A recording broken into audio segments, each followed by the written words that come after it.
Why are you beefing with Ye? Say again? Why are you beefing with Ye? Why am I beefing with Ye? That's an interesting way to phrase it. Because a beef has to go both ways.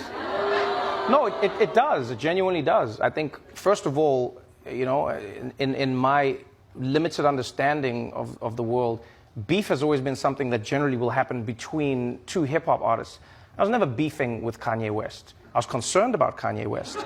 And genuinely, I mean this, because if somebody says to me, or to anyone, that they have a mental health issue, and they say to everyone that when they don't take their medication, they're unable to control themselves, and then everyone ignores when that person is having an episode and they haven't taken their medication, and then they platform the person, and then they put them out. I sometimes think it's a little shitty, to be honest with you, you know?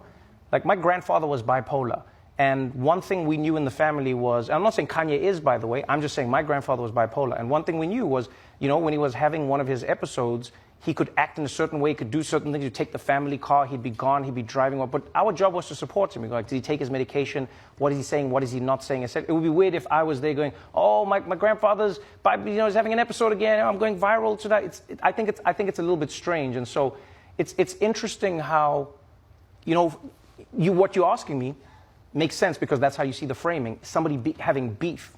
Even if you see in any of the comments I said about him, is a concern, definitely.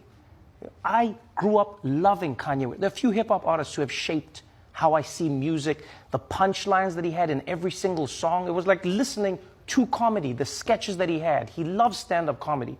Do you know what I mean? His mom, you know, his mom's influence on him, his influence on hip-hop culture, his influence on fashion, how he changed the paradigm. I grew up loving this man. I still love him despite the shit that he talks.